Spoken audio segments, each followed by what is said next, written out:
সুপ্রিয় শিক্ষার্থী বন্ধুরা, তোমরা আমার সাথে যুক্ত হয়ে পড়েছো আশা করছি। আমি জুয়েল কিবরিয়া স্যার যুক্ত হয়ে গেছি তোমাদের সাথে। জাকিরস বিসিএস স্পেশালের পক্ষ থেকে বাংলাতে বিশেষ করছে তোমাদেরকে শুভেচ্ছা জানাচ্ছি, স্বাগত জানাচ্ছি।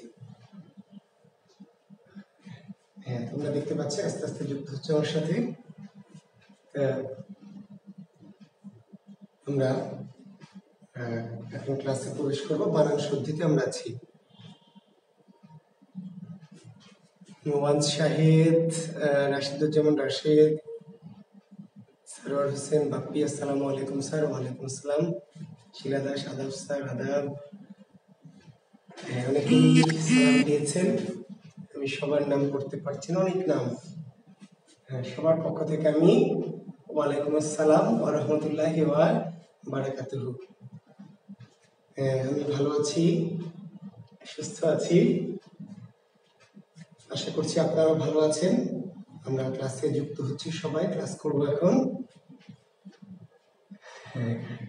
সত্য নয়, গুরু কেমন আছেন? হ্যাঁ, শিষ্য ভালো আছি, আমি ভালো আছি।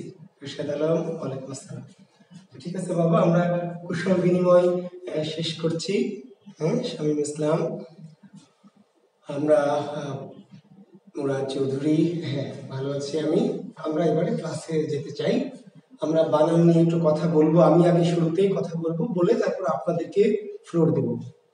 হ্যাঁ, আমি ক্লাস চলাকালে কমেন্ট দেখবো না, ঠিকই বলেছে আবু সাইদ। আমি ক্লাস শুরু করে আর কমেন্টস দেখবো না, আমি শেষে কমেন্টস চাইবো। আপনারা যদি কেউ কমেন্টস করেন ক্লাসের মাঝখানে, আমি কিন্তু কমেন্টসের উত্তর দিব না। আমি ক্লাস শেষ করে শেষে কমেন্টস করার জন্য বলবো, তখন আপনারা কমেন্টস করবেন। জি,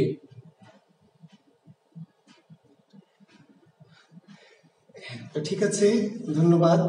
হ্যাঁ, আমি ক্লাস শুরু করছি। আমি ভালো আছি। শাহজামাল উদ্দিন স্যার, অনেক অপেক্ষার পর দেখা পেলাম, ধন্যবাদ।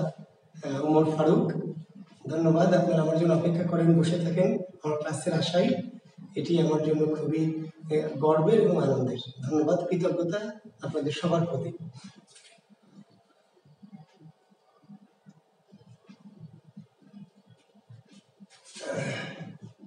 আমরা শুরু করছি। আমরা কতদিন ছিলাম, বানানের কিছু নিয়ম করছিলাম, আজকে আরো কিছু নিয়ম করবো। শুরুতে যে নিয়মটি লিখবেন সেটি লেখেন রেফ, এরপরে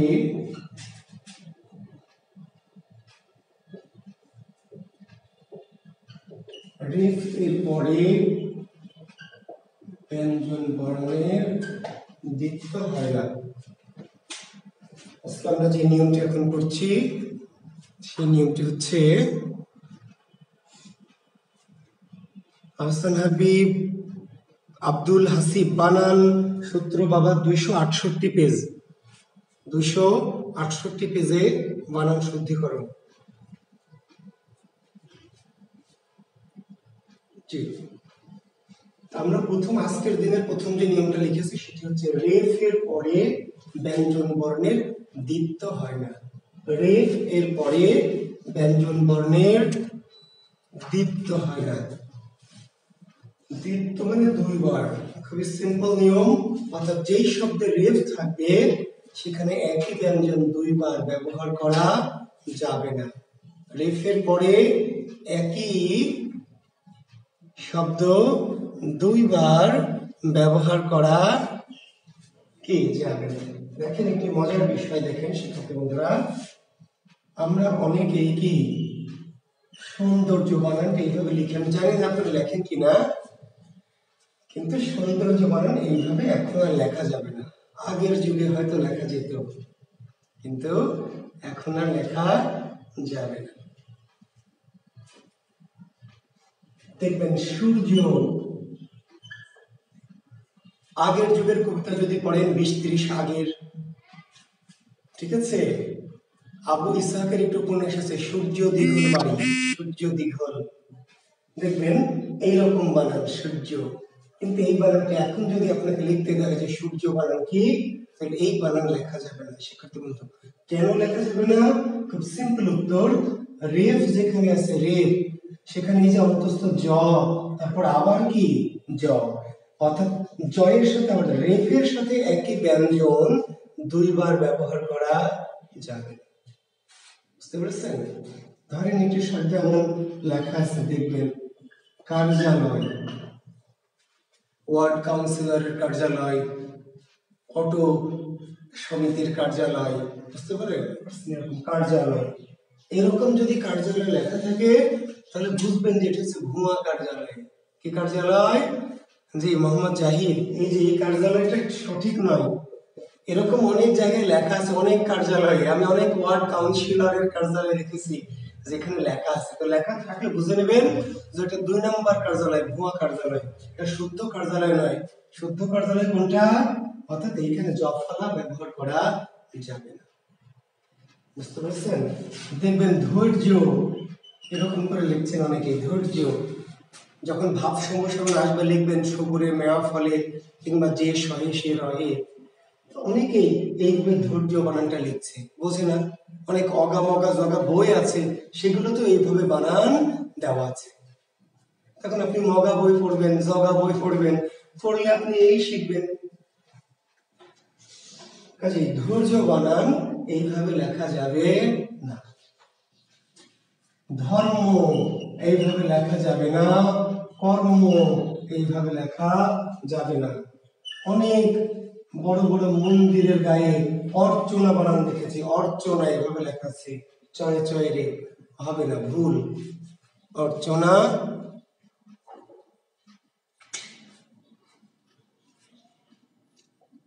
লাবণী সরকার গাধী, আমি তো বাক্য শুদ্ধি পড়াচ্ছি না রে গাধী, আমি তো শব্দ শুদ্ধিতে আছি, শব্দ শুদ্ধির পরে বাক্য শুদ্ধিতে যাব গাধী, বুঝলি?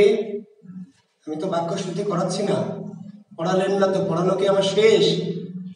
হ্যাঁ স্যার, আপনি যে এই পড়ালেন না, আমি কি পড়ানো শেষ করেছি? অর্চনা, অর্চনা বানান চয়ে চয়ে রে, চয়ে চয়ে রেপ, জি। তাহলে এইভাবে লেখা যাবে না। কেন লেখা যাবে না? কারণ ওই যে রেফের সাথে একই বর্ণ দুইবার ব্যবহার করা যাবে না। মুরজি দেখবেন, মুরজি ছোটবেলায় দরখাস্ত লিখতাম, জনাবের মুরজি হয়, জনাবের মুরজি হয়, মুরজি লেখা যাবে।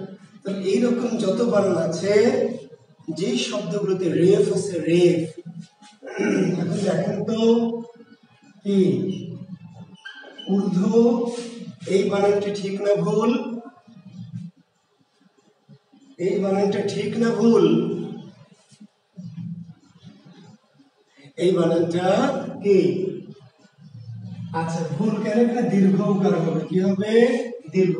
কিন্তু ধয়ে বয়ে রেফ হতে পারবে। শিক্ষার্থী বন্ধুরা একটা কথা লক্ষ্য করেন যে কি ধয়ে বয়ে রেফ হলে তো আমাদের আপত্তি নাই। আমাদের আপত্তি কখন? আমাদের আপত্তি ধয়ে ধয়ে রেফ বা বয়ে বয়ে রেফ। বুঝতে পেরেছেন? অর্থাৎ এখানে ধয়ে ধ না, কিন্তু বয়ে ব না। দুই রকম দুটি ব্যঞ্জন হলে আমাদের আপত্তি নাই। আমাদের আপত্তি কখন? একই রকম দুটি ব্যঞ্জন। কাজেই এটা কিন্তু ঠিক আছে। অনেকে বোঝে না, একটা নিয়ম বোঝাতে গেলে আর একটা নিয়ম ভুল করে ফেলে। তার মানে এখানে ধয়ে বয়ে রেফ, এটিতে আমাদের কোনো সমস্যা নেই, ঠিক আছে? হ্যাঁ, একই রকম দুটি ব্যঞ্জন না হলেই কাজে ঊর্ধ্ব ঠিক আছে, কিন্তু আমার আরো ঝামেলা আছে, হ্রস্ব না কিন্তু কি দীর্ঘ, জি দীর্ঘ। আচ্ছা, তাহলে আমরা যে নিয়মটি পড়লাম, তাহলে এরকম শব্দ নিশ্চয় আরো আছে, আরো নিশ্চয় আছে। তো আমরা লক্ষ্য রাখবো যে একই রেফ যেই শব্দের থাকবে সেখানে রেফের সাথে একই রকম ব্যঞ্জন দুইবার ব্যবহার করা যাবে না, ঠিক আছে?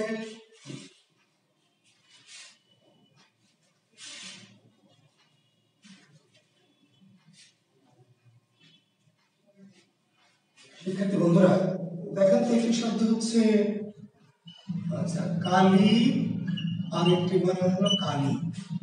কোনটা ঠিক বলেন? এই কালী নাকি এই কালী? কালী বানান কি হ্রস্ব না দীর্ঘ বলেন?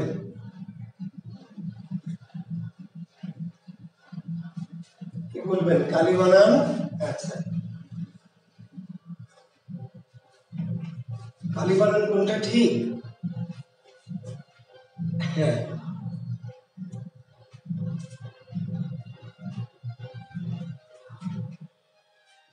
দুটোই ঠিক, এটাও ঠিক, এটাও ঠিক। কেন?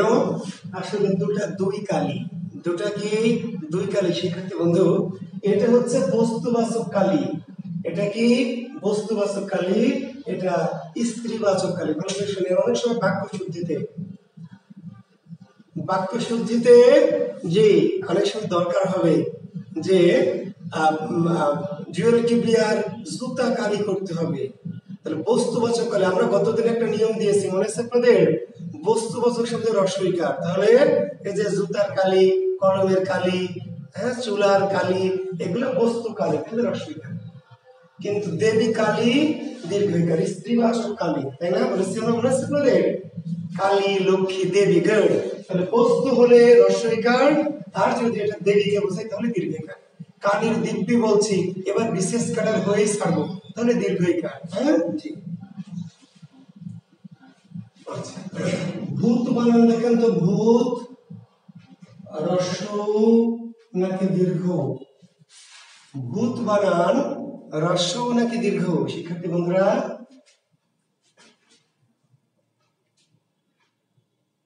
জানেন? আচ্ছা, ভূত বানান দীর্ঘ, রস্য না। ভূত বানান কি দীর্ঘ। ভূত শুধু দুইটা ভূত বাদ দিয়ে, কোন কোন ভূত? একটা হলো অদ্ভুত, আর একটি হলো কিম্ভূত। অদ্ভুত আর কিম্ভূত, এই দুইটা ভূত রস্যকার। আসলে যারা ভূত নয়, অদ্ভুত কোনো ভূত নয়, কিম্ভূত কোনো ভূত নয়। তাহলে যেই ভূত ভূত নয় সেই ভূত রস্যকার। আসলে যেটা ভূত, মেয়েটিকে ভূতে ধরেছে, যেখানে ভূতের ভয় সেখানে সন্ধ্যা হয়, ভূতকে আমি ভয় পাই না, ঠিক আছে? তাহলে ভূত বানান দীর্ঘকার, ভূত বানান কি দীর্ঘকার। শুধু দুটো ভূত, অদ্ভুত আর কি কিম্ভূত, এই দুটো ভূত ভূত নয়, ঠিক আছে? আর একটি বানান ভুতুড়ে, অনেকে এটা ভুল করে। ভুতুড়ে আসলে ভূত বানান দীর্ঘকার, যোগ হলো উড়ে, উড়ে, এটা উড়ে প্রত্যয় বা উড়িয়া, বুঝতে পারলেন? জি, ভূত যোগ উড়ে, তখন এখানে ভূত বানান দীর্ঘকার ত, আর এই রস্যটা এখানে চলে আসে। দু একটি বইয়ে দেওয়া আছে যে ভূতুড়েতে রস্যকার, আসলে এটা ভুল তথ্য। ভূতুড়িতে রস্যকার তো ভূতের রস্যকার না, ভূতে দীর্ঘকার। আর ওই যে উড়ে বা উড়িয়া, এই উড়ে বা উড়িয়ার রস্যকার, বুঝতে পারলেন? তাহলে ভূতুড়িতে ভূতের রস্যকার না, ভূতে দীর্ঘকার, উড়ের রস্যকার। তাহলে শুধু দুটো জায়গায় রস্যকার, অদ্ভুত আর কিম্ভূত, সকল ভূতের ক্ষেত্রে দীর্ঘকার। এখন তাহলে শিক্ষার্থী বন্ধুরা, এই শব্দটির উচ্চারণ কি? ভূত, ভূত। ওকে, এখন এর পূর্বে আপনি অযুক্ত করবেন, অ। এবার অভূত না, কি অভূত, অভূত না কিন্তু কি অভূত। আবার আপনি, এটা হলো ভূত, কিন্তু এর পিছনে আপনি লাগাবেন পূর্ব, তাহলে ভূতপূর্ব নাকি ভূতপূর্ব, ভূতপূর্ব।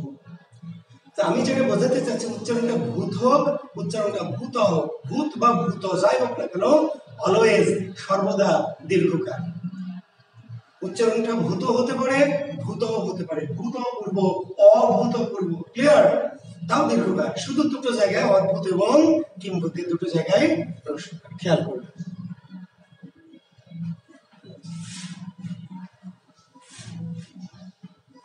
আচ্ছা, একটা হলো কি আর একটা হলো কি, এই দুটোর উত্তর আমি প্রথম দিকে দিয়েছিলাম, প্রথম দিকের ক্লাসে।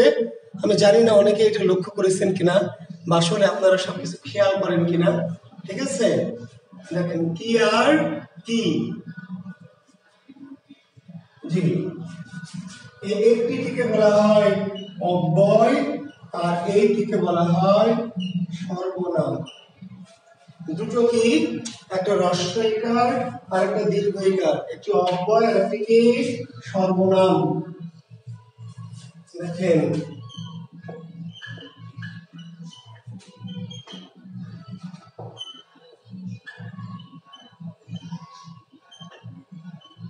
আমি আবার বলছি, এই কথাগুলি আমি প্রথম দিকের ক্লাসে বলেছিলাম, তবু আমি একটুখানি বানানের কাছে রিপিট করছি, কারণ অনেক সময় বাক্য শুদ্ধিতে গিয়ে আমাদের এটা লাগতে পারে। তাহলে দুটো বানান দেখেন দুই রকম। কেন দুই রকম? এই জন্য দুই রকম, জি আমি এই জন্য শর্টকাটে বলবো যেহেতু আপনাদের মনে আছে। তাহলে এটি হচ্ছে তুমি কি পড়বে, তুমি কি পড়বে, হ্যাঁ তাহলে হ্যাঁ, হ্যাঁ স্যার আমি পড়বো, হ্যাঁ তাহলে এটা হ্যাঁ। তুমি কি পড়বে, হ্যাঁ ছেলে তুমি কি পড়বে, কি পড়বে, স্যার আমি বাংলা পড়বো, আমি সমাস পড়বো, আমি ব্যাকরণ পড়বো, তাহলে এটা দেখবে। অর্থাৎ আমরা বলছিলাম কি এর উত্তর যদি হ্যাঁ বা না হয়, ইয়েস অর নট। তুমি কি যাবে, তুমি কি যাবে আমার সাথে, হ্যাঁ যাব। তুমি কি দেখবে, এই তুমি কি দেখবে, হ্যাঁ দেখবো। তুমি কি দেখবে, তুমি কি দেখবে। তাহলে আশা করছি এটা প্রশ্ন যদি আমরা করি কি দিয়ে, তাহলে কি রস্বই হতে পারে, কি দীর্ঘ হতে পারে। কিন্তু কি আমার শুধু দীর্ঘই হবে, যে কি সুন্দর, কি সুন্দর তুমি, তাহলে এটা আবার দীর্ঘইকার। অনুভূতি প্রকাশমূলক কি, বিস্ময়সূচক বাক্যের যে কি অনুভূতি প্রকাশমূলক কি, এটি দীর্ঘইকার, কিন্তু এটি অব্যয় না, সর্বনাম না, কি বিশেষণ। আমি আবার বলছি, আমি সবগুলি বলেছি, কিন্তু যেহেতু এগুলি ওই সময় হয়তো অনেকেই ভর্তি ছিলেন না বা ক্লাসগুলি ভালো করে দেখেছেন কিনা। হ্যাঁ ওয়াহিদা আশা মিউজিকও শোনা যাচ্ছে, সত্যি আমি খুবই সন্ধ্যার পর থেকে শঙ্কায় ছিলাম যে ক্লাসটা নিতে পারবো কিনা। পাশে একটি বিয়ে হচ্ছে, যেহেতু স্বাধীন দেশ, স্বাধীন দেশের নাগরিক সবাই যার যা খুশি তাই করবে, কিছু বলার নেই। প্রচন্ড জোরে শব্দে গান বাজছে আর কি। তো তারপরে ক্লাসটা যেহেতু দিয়েছি, অফ করতে চাইনি, তো করেন একটু কষ্ট হলে করতে হবে, যেহেতু আমাদের পরীক্ষা 19 তারিখে হবে বলে শোনা যাচ্ছে, কাজে পিছানোর সুযোগ নেই। তাহলে প্রশ্ন দিয়ে যদি কি বলা হয় কি রস্বইকার কি, তাহলে প্রশ্নবাচক কি হচ্ছে রস্বইকার হচ্ছে অব্যয়, আর প্রশ্ন দীর্ঘইকার কি দিয়ে করে, তাহলে সেটি সর্বনাম।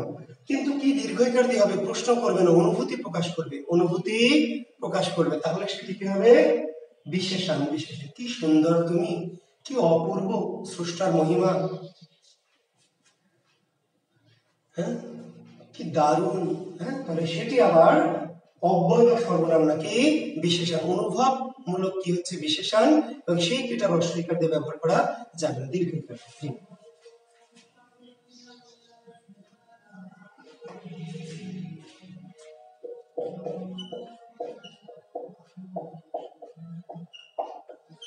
দেখেন তৈরি আর তৈরি,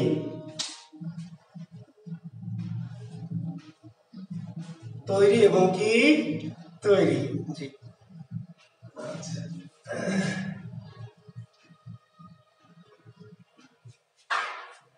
তৈরি এবং তৈরি কোনটা ঠিক বলেন?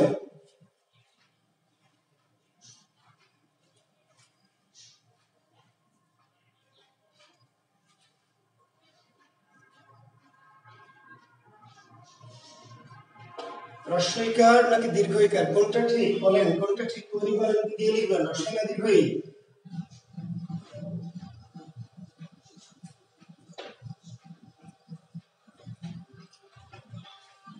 হ্যাঁ শিক্ষার্থী বন্ধুরা দুইটাই ঠিকই বলছেন আপনারা, দুইটাই, কিন্তু প্রবলেমটা হচ্ছে যে আপনি যখন রস্বই দিবেন তাও ভুল হবে, যখন দীর্ঘই দিবেন তাও ভুল হবে। কেন? কারণ আপনি তো জানেন না যে কখন রস্বই কখন দীর্ঘই। আমি আবার বলছি যে আপনি দুইটাই বললেন সবই ঠিক আছে, কিন্তু কখন রস্বই দিবেন কখন দীর্ঘই দিবেন এটা যদি না বুঝেন, তাহলে আপনি রস্বই দিবেন তাও ভুল, দীর্ঘই দিবেন তাও ভুল, তাহলে জেনে দিতে হবে। ক্লিয়ার? আচ্ছা নাহলে বলুন স্যার পকেটে কয়েন থাকলে টস করে নিব, তাই না? রস্বই নাকি দীর্ঘই। আচ্ছা তৈরি যখন ক্রিয়া হিসেবে বসবে, ক্রিয়া, তখন রস্বইকার। আর তৈরি যখন বিশেষণ হিসেবে বসবে তখন দীর্ঘইকার। তৈরিটা দুই ভাবে প্রয়োগ ঘটে, তৈরি কখনো ক্রিয়া হিসাবে বসে, আবার তৈরি কখনো কি বিশেষণ হিসাবে বসে। ক্রিয়া হিসাবে যখন বসবে তখন রস্বই হবে, আর যদি বিশেষণ হিসাবে বসে তাহলে দীর্ঘই হবে। একটু প্রয়োগ দেখাই, ভালো করে মনোযোগ দেন, মনোযোগ এখানে না এখানে। জি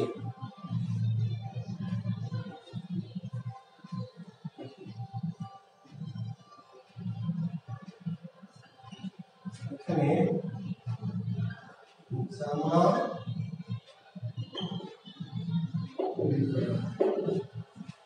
দেখবেন আপনি যখন কি আপনি যখন ওই দোকানে যান, মেয়েরা বিশেষ করে দর্জির দোকান বা টেইলার্স এর দোকানে, তাই না, কাপড় কিনে যখন জামা বানাতে যান, লেখা আছে দেখবেন ওখানে, এখানে সুদক্ষ কারিগর দ্বারা রুচিসম্মত আধুনিক ডিজাইনের কি পোশাক তৈরি করা হয়, আছে না? জি, পোশাক তৈরি করা হয় বা জামা তৈরি করা হয়। তো এই যে এখানকার কাজটি তৈরি করা, যে দোকানে গেছেন ওই দোকানের কাজটা কি কি কাজ করা হয়? তৈরি করা হয়। তৈরি করা কি তৈরি করা হয়? জামা। আপনি যখন জামা কিনবেন দোকানে যাবেন গার্মেন্টসে, তখন ওখানে কিন্তু জামা তৈরি করা হয় না, দোকানে জামা তৈরি করা হয় না, কি করা হয়? ওখানে দেখবেন লেখা আছে এখানে তৈরি জামা বিক্রয় করা হয়, তৈরি জামা বিক্রয় করা হয়। এটা দীর্ঘিকার, তৈরি জামা বিক্রয় করা হয়। এইবার এই যে দোকানে জামা কিনতে গেছেন সেখানে কিন্তু কি তৈরি করা কাজ না, ওই দোকানদারের তৈরি করা কাজ, ওই দোকানদারের কাজ কি বিক্রয় করা। কি বিক্রয় করা? জামা। কি জামা? তৈরি জামা। তৈরি হচ্ছে বিশেষণ, অ্যাডজেক্টিভ। আরেকটু মনোযোগ দেন, যখন আপনি কেক কিনবেন দোকান থেকে, কেক কিনবেন, ওই দোকানদার ওখানে কেক তৈরি করা হয় তা লেখা নাই, লেখা আছে এখানে তৈরি কেক পাওয়া যায়, তৈরি কেক অর্ডার নেওয়া হয়, তৈরি কেক বিক্রি করা হয়। মানে দোকানদারের কাজ কেক বানানো না, কি করা? বিক্রি করা। বিক্রি করা। কি বিক্রি করবেন তিনি? কেক। কেমন কেক? তৈরি কেক। তৈরি, অ্যাডজেক্টিভ। আর যেখানে বানানো হয় কারখানায়, সেখানে লেখা থাকবে এখানে তৈরি, এখানে কেক তৈরি করা হয়, এখানে কেক তৈরি করা হয়। বুঝতে পেরেছেন? জুতার দোকানে কি লেখা থাকবে? অ্যাপেক্সের জন্য শোরুমে যাবেন বা বাটার শোরুমে যাবেন, ওখানে কি জুতা তৈরি করা হয়? না, তৈরি করা হয় না, ওখানে জুতা কি করা হয়? বিক্রি করা হয়। ওখানকার কাজ কি দোকানদারের? তৈরি করা নাকি বিক্রি করা। ঠিক আছে? তাহলে ওখানে লেখা থাকবে এখানে তৈরি জুতা পাওয়া যায়, তৈরি জুতা পাওয়া যায়, তৈরি জুতা বিক্রি করা। তাহলে বিক্রি করা একটা কাজ, আর কি বিক্রি করা? জুতা। কেমন জুতা? তৈরি। কিন্তু মুচি অর্থাৎ কিংবা কারখানা যেখানে বানানো হয় সেখানে কি লেখা থাকবে? ওখানে লেখা থাকবে এখানে জুতা তৈরি করা হয়, জুতা তৈরি করা। ঠিক আছে? সেটা ক্লিয়ার? তো যখন বাক্য শুদ্ধি লাগবে আমাদের, বা তখন এটা বুঝতে হবে আপনাকে যে তৈরি কখন রস্য দিবেন, কখন দিবেন। জি,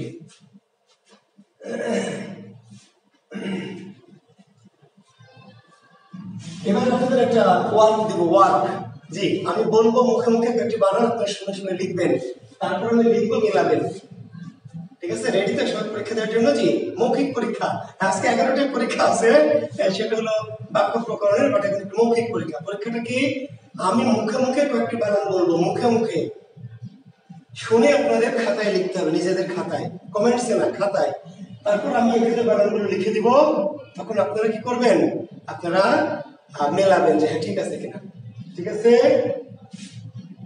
লেখেন, লেখেন দুর্নাম। কি লিখবেন? দুর্নাম। দুর্নাম। জি, দুর্নাম। বানানটি লিখবেন দুর্নাম। দুর্নাম। বুঝতে পেরেছেন? তারপরে লেখেন দুর্গম। দুর্গম। দুর্গম। ওই যে নজরুল বলেছিল দুর্গম গিরি কান্তার মরু দুস্তর পারাবারে, সেই দুর্গম। তারপর লিখবেন দুর্নীতি। দুর্নীতি। দুর্নীতি। তারপর লিখবেন হচ্ছে দুর্জন। তারপর লিখবেন হচ্ছে দুর্যোগ। লিখেছেন? জি। তারপরে লিখবেন হচ্ছে কি? দুর্নাম, দুর্গম, দুর্নীতি, দুর্জন, দুর্যোগ, দুরবস্থা। একটা শব্দ আছে না, দুরবস্থা? বলি না আমরা যে লোকটির খুবই দুরবস্থা, হ্যাঁ, গরিব লোকটির খুবই দুরবস্থা, তাহলে দুরবস্থা বানানটা লিখবেন, দুরবস্থা। দুরাকাঙ্ক্ষা। দুরাকাঙ্ক্ষা। আচ্ছা, আমি বানানগুলো আরেকবার বলছি, আপনারা মিলাই নেন আরেকবার। দুর্নাম, প্রথম দিয়েছি দুর্নাম, তারপরে দুর্গম, তারপরে দুর্নীতি, তারপরে দুর্জন, তারপরে দুর্যোগ, দুরবস্থা, দুরাকাঙ্ক্ষা। এবার এই বানানগুলি আমি কি করব, এখানে বোর্ডে লিখবো, আপনারা মেলাবেন। সঠিক হলে 1 সাপুন, ভুল হলে 2 সাপুন। ঠিক আছে, এক অথবা কি 2। হ্যাঁ, দেখা যাক 1 জয়যুক্ত হয় নাকি 2। তাহলে প্রথমে লিখেছি দুর্নাম, দয়রস্যকার দন্ত নয়ে পাকার মত, দুর্নাম। তারপরে কি দুর্গম, তারপরে কি দুর্নীতি, তারপরে দুর্জন, তারপরে দুর্যোগ, তারপরে দুরবস্থা, তারপরে দুরাকাঙ্ক্ষা।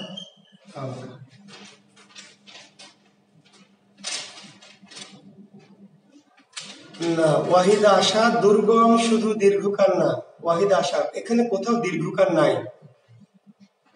যতগুলি শব্দ লিখেছি এখানে কোন শব্দে দীর্ঘকার নাই, সকল শব্দে কি হ্রস্বকার। যতগুলি বানান লিখতে দিয়েছে আপনাদের কোন বানানে দীর্ঘকার নাই, দীর্ঘকার নাই, সব বানানগুলি কি হ্রস্বকার। বুঝতে পেরেছেন, দীর্ঘকার নাই। কেন দীর্ঘকার নাই, প্রশ্নটা হলো কেন দীর্ঘকার নাই বা দীর্ঘকার যে হবে বা হবে না এটা কেমন করে বুঝবো, তাই না? এটা একটা ব্যাপার আছে না? আচ্ছা জি, তাহলে আচ্ছা আচ্ছা প্লিজ, আচ্ছা কয়টা সঠিক হয়েছে ভয় নেই, এটা আমরা জানতে চাচ্ছি না। আমি শুধু বোঝাতে চাচ্ছি আপনাদের কেন হ্রস্বকার হয় বা কেন দীর্ঘকার হয় এটা আপনাকে বুঝতে হবে। ভুল করেন সমস্যা নাই, কিন্তু এর পরে যেন আর ভুল না হয়। ঠিক আছে, দূর বানানে সর্বদা হ্রস্বকার হবে, দূর। শুধু দীর্ঘকার হবে কখন, যখন দূর দ্বারা দূরত্ব বোঝাবে। দূর এই শব্দটা যখন দূরত্বকে নির্দেশ করবে তখনই দীর্ঘকার। এই যে যত শব্দ, দূর নাম মানে কি নাম দূরে আছে, দুর্গম মানে কি, হ্যাঁ দুর্গম মানে কি অনেক দূরের জায়গা না, দুর্গম মানে অনেক দূরের জায়গা না। এই যে পাশের রুমে আমি ঢুকতে পারছি না, এটা আমার জন্য দুর্গম। কিন্তু আমার অনেক দূরে গ্রামের বাড়ি, আমি সহজে সেখানে যেতে পারি, ঘরেও ঢুকতে পারি, সেটা আমার জন্য দুর্গম না। দুর্গমের সাথে দূরত্বের কোনো বিষয় নাই, যেখানে গমন করা কি কষ্টসাধ্য। ঠিক আছে, দুর্নীতি মানে নীতি দূরে আসে না, খারাপ নীতি, খারাপ, কিন্তু দু মানে খারাপ। দু যদি শুধু দূরত্বকে নির্দেশ করে, দূরত্ব বোঝায় দু দ্বারা, তাহলেই দীর্ঘকার হবে। আর যেখানে দু দ্বারা দূরত্ব বাদ দিয়ে অন্য কিছু বোঝায়, খারাপ কিংবা নেতিবাচক, তাহলে অবশ্যই হ্রস্বকার। তো দীর্ঘকার কোথায় হবে, তুমি আজ কত দূরে, তুমি আজ কত দূরে, দীর্ঘকার। গ্রাম ছেড়ে আমরা অনেক দূরে আছি, মাকে ছেড়ে আমি অনেক দূরে চলে এসেছি। কিংবা ওই যে গ্রামীণ ফোনের ডায়লগ, দূরত্ব যতই হোক কাছে থাকুন। কিংবা রাজশাহী থেকে চট্টগ্রাম 400 মাইল দূরে, দীর্ঘকার। ঠিক আছে, দীর্ঘকার জি। আর অনেক ক্ষেত্রে এই যে একজন বন্ধু বলেছে, কথাটা ঠিক বলেছে, রেফের পরে কিন্তু মূর্ধন্য হয় সাধারণত, রেফের পরে মূর্ধন্য হয়, কিন্তু সমাজসাধিত শব্দে হয় না। হ্যাঁ, সমাজসাধিত সাত শব্দের, সেখানে আমরা যাবো, নত্ব বিধানে যাবো অবশ্যই এখনই।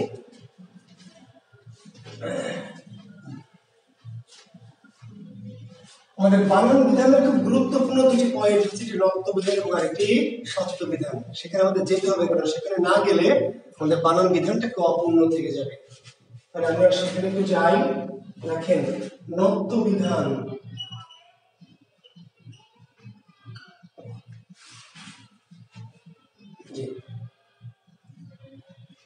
হ্যাঁ বাবুল আক্তার, কেন দুর্নামে মূর্ধন্য হবে না বাবা, আমি সেই জন্যই নত্ব বিধানে যাচ্ছি।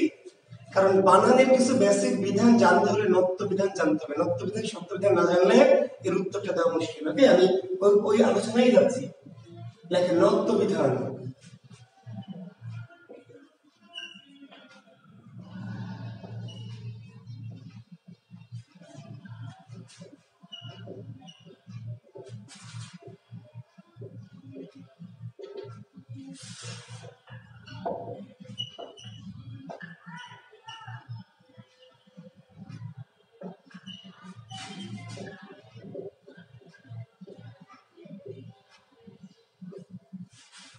লেখেন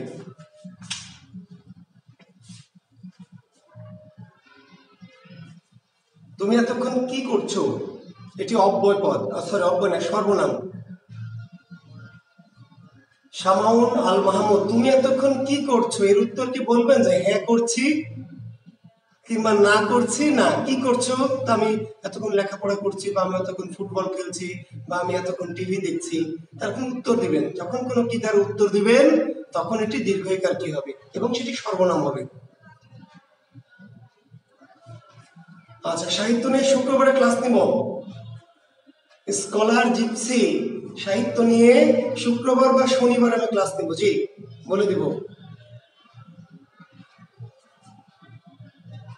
তাহলে তৎসম বা শুক্র বা শনিবার আমি সাহিত্যের ক্লাস একটা নিব, আমি আপনাদের বলে দিব। ঠিক আছে, দেখেন তৎসম বা সংস্কৃত শব্দে মূর্ধন্য নয় এর ব্যবহারের নিয়ম বা বিধানকে নত্যবিধান বলে।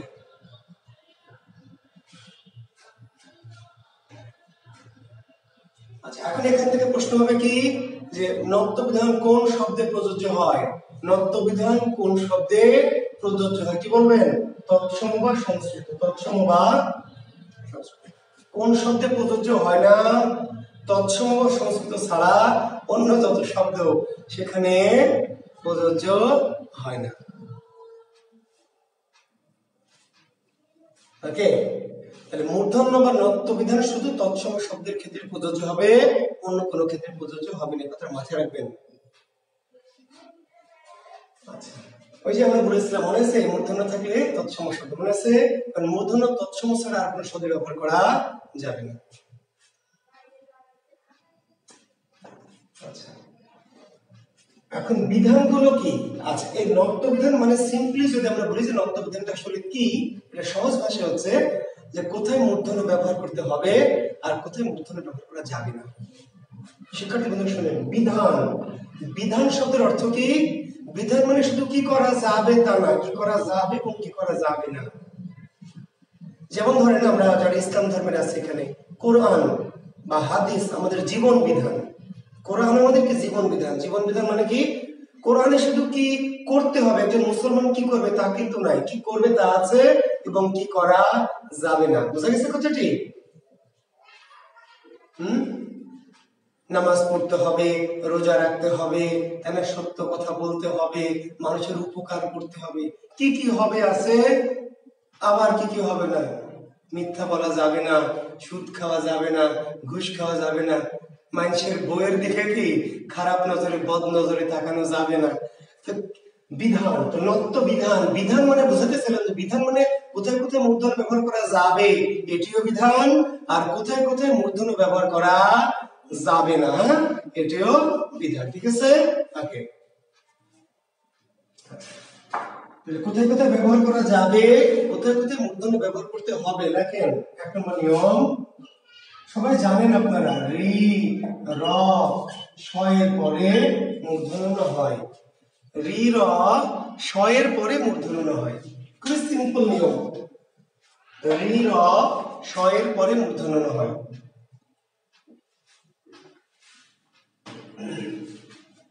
যদি কোনো শব্দে রি থাকে বা র থাকে বা মূর্ধন্য স থাকে তাহলে তারপরে কি মূর্ধন্য হবে। এটা খুব সিম্পল একটা নিয়ম। যেমন ঋণ, যেমন তৃণ, যেমন হরণ, যেমন পূরণ, যেমন মরণ, যেমন কারণ, যেমন ভীষণ, যেমন ভাষণ ইত্যাদি। এখন আচ্ছা, কোন নজরেই তাকানো যাবে না, ভালো নজরে যদি তাকাই আচ্ছা ঠিক আছে, কোন নজরেই তাকাবো না যায়। আচ্ছা ঠিক আছে, তাহলে ঋণ, তৃণ, হরণ, পূরণ, মরণ, কারণ, ভীষণ এবং ভাষণ। এখন ধরেন কারণ বানান মূর্ধন্য, এখন প্রশ্ন করবে পিছে কেন কারণ বানান মূর্ধন্য কেন, তাহলে কি বলবেন রয়ের পরে কার পরে রয়ের পরে মরণ মূর্ধন্য কেন রয়ের পরে, তৃণতে মূর্ধন্য কেন রিয়ের পরে, পূরণে কেন রয়ের পরে, ভীষণে কেন শয়ের পরে, ভাষণে কেন শয়ের পরে। অর্থাৎ কোন শব্দে যদি রি র স থাকে, কি থাকে রি র স থাকলে তারপরে মূর্ধন্য হয়। কোন শব্দে রি র বা মূর্ধন্য স থাকলে তারপরে মূর্ধন্য হয়। এটা কিন্তু সিম্পল নিয়ম, তবে এই নিয়মটা নিয়ে আমার কোনো মাথা ব্যথা নেই, তো সবাই জানেন কে ক্লাস 8 থেকে। আমার পরের নিয়মটা জরুরি, দেখেন আচ্ছা লেখার আগে একটু শোনেন, আগে ভালো করে শোনেন বুঝেন ভাইরা আমার, বোনেরা আমার ভাইদের, হ্যাঁ ভালো করে শোনেন যে হ্যাঁ ঠিকই বলেছে, তাহিরি হুজুর বলেছে যে একবার তাকানো যাবে, তাই না সারোয়ার রুবেল? হ্যাঁ একবার তাকানো যাবে, তাকে আলহামদুলিল্লাহ বলা যাবে, বারবার তাকানো যাবে না, ঠিক আছে? হ্যাঁ আচ্ছা, তো ভালো করে শোনেন যে রি র স এর পাশে তো মূর্ধন্য হবে, রি র স এর পাশে পাশে হলে মূর্ধন্য হবে, কিন্তু আমার এমন একটি শব্দ লাগবে যেখানে কি রি র স আছে কিন্তু পাশে না, মূর্ধন্যটা লাগবে 2-3টা বর্ণের পরে। ভালো করে শুনবেন, যারা পড়াশোনা করতেছেন তারা শোনেন, যারা আড্ডা মারতেছেন তারা আড্ডা মারেন। রি র স এর পাশে মূর্ধন্য হবে, রি র স এর কি পাশে মূর্ধন্য হবে। আমরা দেখলাম কারণ মরণ হরণ পূরণ ভীষণ ভাষণ বিনোদন, কিন্তু আমি বোঝাতে চাচ্ছি যে আমার এমন একটা শব্দ আমি নিব লাগবে যেখানে রি র স এর কোনো একটা আছে কিন্তু নটা পাশে না, কোথায় 2-1টা বা 2-3টা বর্ণের পরে। এবার মূর্ধন্য হবে নাকি হবে না? মাঝে মধ্যে হবে আর মাঝে মধ্যে হবে না। আপনি যখন দিবেন তখন হবে না, আর যখন দিবেন না তখন হবে। আপনাকে তাহলে জানতে হবে যে কখন হয় আর কখন হয় না, মাঝে মাঝে হয় মাঝে মাঝে হয় না, তাহলে কখন হয় আর কখন হয় না এটা জানতে হবে। জি এবার জি আসেন, আচ্ছা রি র স এর পরে যদি রি র স এর পরে যদি স্বরবর্ণ ক বা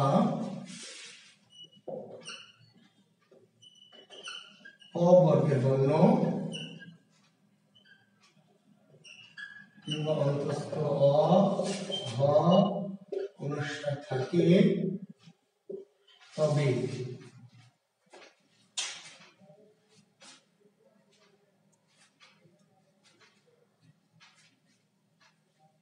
জি সারোয়ার রুবেল যাবে, জি যাবে যাবে, নিজের বই থেকে যেমন নজর খুশি তেমন নজরই তাকানো যাবে, কোনো সমস্যা নাই। রি র স এর পরে যদি স্বরবর্ণ ক বা প বর্গের বর্ণ কিংবা অন্তস্থ অ হ অনুস্বার থাকে তবে তারপরেও কি মূর্ধন্য হয়। ভালো করে শোনেন, রি র স এর ডাইরেক্ট পাশে হলে তো মূর্ধন্য হবেই, কিন্তু একটু দূরে যদি হয় 2-1টি বর্ণের পরে 2-3টা বর্ণের পরে তাহলে হবে কি হবে না? মাঝে মাঝে হবে আর কখনো কখনো হবে না। তো কখন কখন হবে? রি র স এর পরে যদি স্বরবর্ণ থাকে, ক বা প বর্গের বর্ণ থাকে কিংবা অন্তস্থ অ হ অনুস্বার থাকে তবে তারপরও মূর্ধন্য হয়। এবার উদাহরণটা দেখেন, শব্দটি হচ্ছে রামায়ণ, তাহলে এখানে মূর্ধন্য হবে না হবে না? মূর্ধন্য হবে নাকি হবে না? র এর পাশে কি আছে নটা, র থেকে অনেক দূরে না? জি রামায়ণ শব্দে মূর্ধন্য কেন হয়েছে যদি প্রশ্ন করি কেন হয়েছে,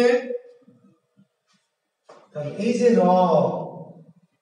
র এর কারণেই হয়েছে, কিন্তু র এর ডাইরেক্ট কারণ না, র এর পরে কি আছে আকার আছে, স্বরবর্ণ আকার আছে স্বরবর্ণ, তারপরে কি প বর্গের বর্ণ ক খ গ ঘ ম, এই যে প বর্গের, তারপর আবার স্বরবর্ণ, তারপর অন্তস্থ, তাহলে মূর্ধন্য হবে। তাহলে 3-4টি বর্ণের পরে মূর্ধন্য হবে। আচ্ছা কিন্তু আপনি এখন রসায়ন লিখবেন, রসায়ন, তাহলে মূর্ধন্য হবে না? রসায়ন এই যে র এর পরে না মূর্ধন্য হবে না, কেন হবে না বলেন তো, কেন হবে না ভাই? অর্থাৎ র এর যে নেটওয়ার্ক সেটা এই পর্যন্ত পৌঁছাবে না। কেন? এই যে নেটওয়ার্কটা সব কেটে দিবে, সব ঢুকে পড়েছে, তাহলে আর হবে না। অর্থাৎ আমাদের এই বর্ণগুলি শুধু থাকলে হবে ক বর্গ কিংবা অন্তস্থ হর্ষস্থ কিংবা স্বরবর্ণ। ঋরস্বরের পরে যদি এই বর্ণগুলি 2টা 3টা 4টা 5টা 7টা 8টা 10টা থাকে তারপরে মূর্ধন্য হবে, ততদূর নেটওয়ার্ক চলে যাবে। কিন্তু এরা ছাড়া অন্য কোনো বর্ণ যদি ঢুকে পড়ে তাহলে কি হবে? নারায়ণ হবে না, নারায়ণ হবে। কেন হবে? যে রয়ের পরে আকার অন্তস্থ তারপর মূর্ধন্য হবে, বুঝতে পারলেন? পরায়ণ তাহলে হবে রয়ের পরে আকার মূর্ধন্য, ঠিক আছে? গৃহায়ণ মূর্ধন্য হবে না, হবে না শিক্ষার্থী বন্ধুরা? গৃহায়ণ শব্দের মূর্ধন্য হবে। কেন হবে? এই যে রি এর পরে হ, তাহলে এই যে হ দেখেন, হ, তারপরে এই যে আকার, এই যে স্বরবর্ণ, তারপরে যে অন্তস্থ, তারপরে মূর্ধন্য হবে, ঠিক আছে?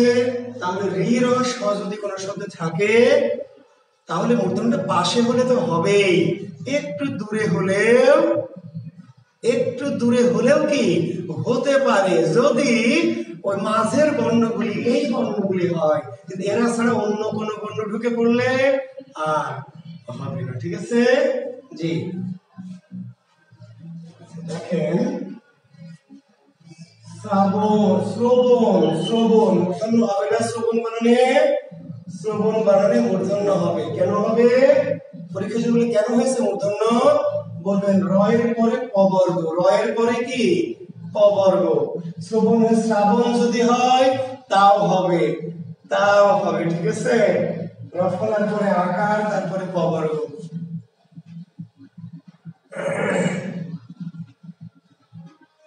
তাহিরি গুরুর গান দিছে, মন তো ঠিক নাই সাব্বির, আমার তো আগেই ঠিক নাই, কিন্তু কি করি বলো, ক্লাস বাদ দিয়ে তোর গানের সাথে নাচা যাচ্ছে না। হ্যাঁ স্যার, র এর সাথে তো অ আছে,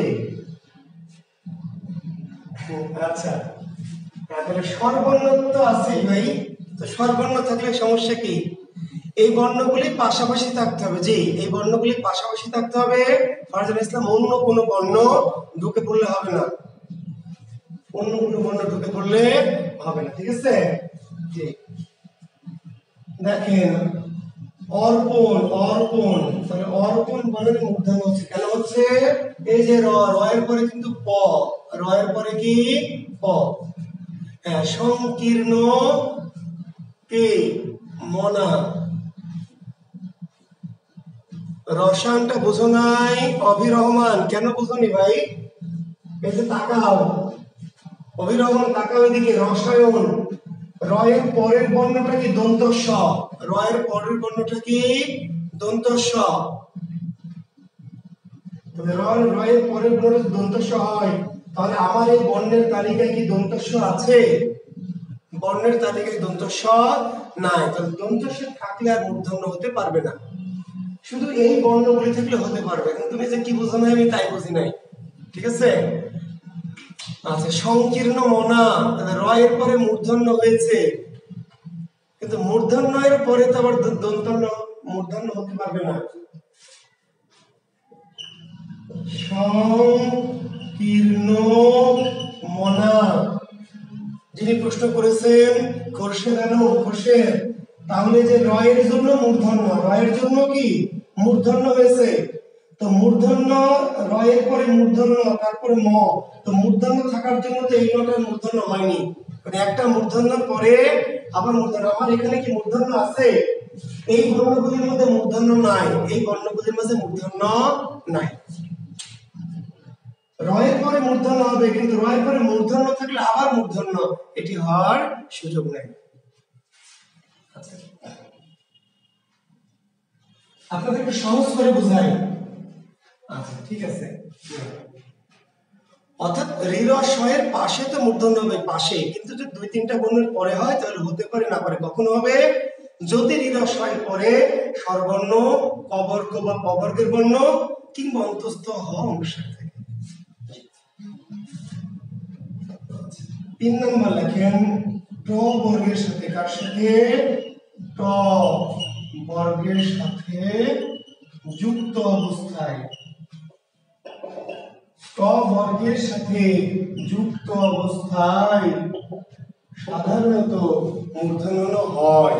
দেখেন, ট বর্গের সাথে যুক্ত অবস্থায়, ট বর্গের সাথে যুক্ত অবস্থায় সাধারণত মূর্ধন্য হয়। ট বর্গ মানে কোনগুলি? ট বর্গ মানে ট, ঠ, ড, ঢ মূর্ধন্য, ট, ঠ, ড, ঢ। তাহলে ট, ঠ, ড, ঢ এর সাথে যুক্ত অবস্থায় কি মূর্ধন্য হয়। খেয়াল করেন, শব্দটি কি? ঠান্ডা, শব্দটি দণ্ড, শব্দটি বন্টন, শব্দটি কণ্টক, শব্দটি লুণ্ঠন, শব্দটি ঘণ্টা। ঠান্ডা, দণ্ড, বন্টন, কণ্টক, লুণ্ঠন, ঘণ্টা।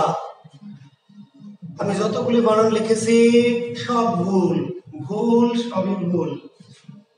আমি যে বানানগুলো লিখেছি এগুলি সব ভুল। এখন অনেকে তাকিয়ে বলছে কই ভুল? ঠিকই তো আছে,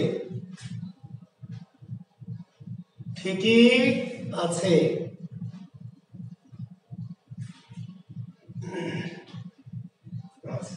ঠিক নাই কেন? ঠিক নাই, ঠিক নাই এই জন্য যে এই যে ড এর সাথে বা ট এর সাথে বা ঠ এর সাথে যে ন, সেই নটা কি মূর্ধন্য হবে। তাহলে মূর্ধন্য হলে কি এই যে মাত্রা দেওয়া গড়, মাত্রা দেওয়া যাবে না। আমরা অনেক সময় কি লক্ষ্য করি না, বুঝতে পারি না, খেয়াল তাড়াহুড়া করে যে নিচের কোনটি শুদ্ধ, তো দেখি যে ঠান্ডা তো ঠিকই আছে, ঢাকার নয় ডাকার, ঢাকার নয় ডাকার ডান্ডা, দাও নয়টা দণ্ড, কিন্তু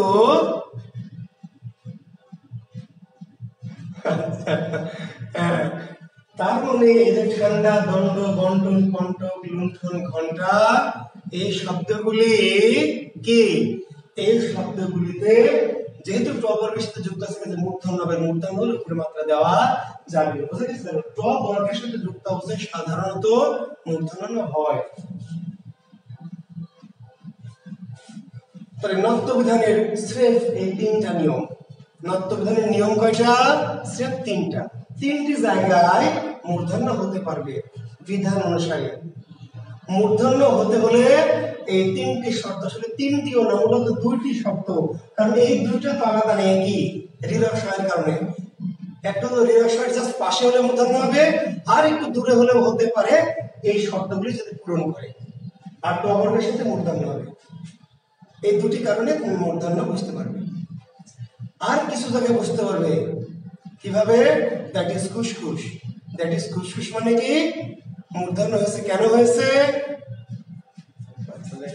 নিয়মটা কি? নিয়ম যদি বলেছে, আসলে এটা নিয়ম না, বেনিয়ম। কিছু শব্দে স্বভাবতই মূর্ধন্য হয়, কিছু শব্দে স্বভাবতই মূর্ধন্য হয়। স্বভাবতই মানে কি? অটো, ওই মায়ের পেট থেকে এরকম, নিয়ম মানার টাইম নেই। ভালো করে শুনবেন, মূর্ধন্য হতে হলে এই শর্ত তিনটা যে কোনো একটা পূরণ করতে হবে। যতক্ষণ এই তিনটা শর্ত পূরণ করবে না, ততক্ষণ মূর্ধন্য ন হতে পারবে না।